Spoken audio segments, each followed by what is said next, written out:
My name is Jack Robinson. I am an attorney located in the Dallas-Fort Worth area.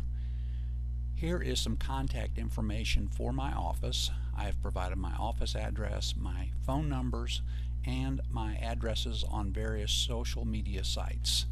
If you have any questions about this video or any of the other information contained on my blog or website, please do not hesitate contacting me. I would look forward to and welcome the opportunity to visit with you. In this video, I am going to talk with you about the 4 things that you should make sure are clearly spelled out in any will that you do. The first thing that I recommend that you make sure that you do is that there is a complete distribution of all of your assets. Now, when I say that, what does that mean? Well, it sounds rather simple on the surface, but I find a lot of times when people come into my office to probate a will, that has not happened. I see this particularly happening a lot with people who have used a do-it-yourself will to draft their will. What this means is that you want to make sure that your will has a residuary or rest and remainder clause.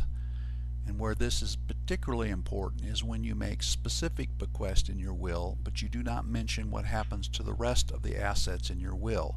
For example, if you give, the only thing you mention in there is that you give your house to somebody, but you don't mention anything else, what that means is that the rest of your assets are unspecified and there is no disposition, and therefore they pass by intestacy. The second thing that I recommend that you make sure that you do is that you name contingent beneficiaries. What does that mean? Well, if a primary beneficiary in your will predeceases you, but you make no designation what happens to that person's bequest, then that person's bequest passes by intestacy and is distributed by the court. So what you want to do is to make sure that if a person is named, that you also say if that person passes before you do, what happens to their share. The third thing that I recommend that you do is that you make sure you name all of your appointees. This includes, and is not required in all wills, but this includes at a minimum the executors, the trustees, the guardians, and most importantly successors for each one of these persons if they are needed. If you fail to name your appointees and successors and there isn't someone to serve in that capacity but one is required, then the court will get involved and will appoint them for you, and you may end up with someone that you do not want administering or being involved in the administration of your estate. People often ask me, what is your rule of thumb of how many successors should you name in each one of these areas? Well, my recommendation for each one of the appointees that you need is that you have your first choice, but then you also name 3 backup choices so that in the event one or more of them are unable or unwilling to serve, that there is someone else that you've designated to step in. The other important thing to do with your appointees is to make sure that you give them all the powers necessary to do their jobs. For example, if you don't specifically give your executor the right to sell real estate and there is real estate that needs to be sold, then court supervision is required. And when court supervision is required, the cost to administer the estate and the time it takes to complete the administration of the estate can be stretched out dramatically. The fourth thing that I recommend that you do or make sure happens in your will is that for any of your appointees that you have in your will, that you waive the bonds for them.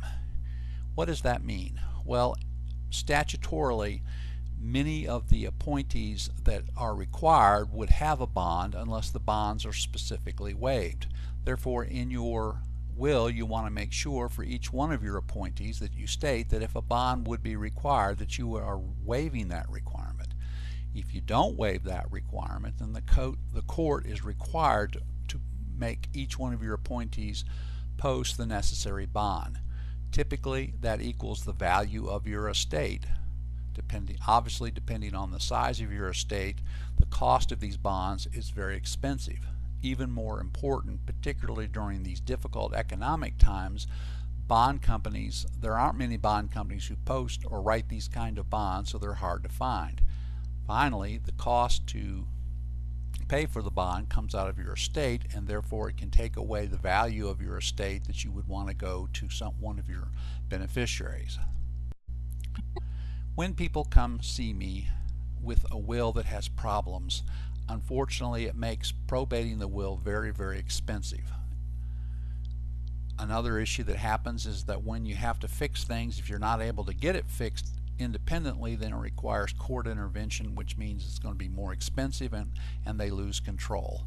And finally, the net results may be that your estate is just distributed in a way that you would have never wanted it to happen.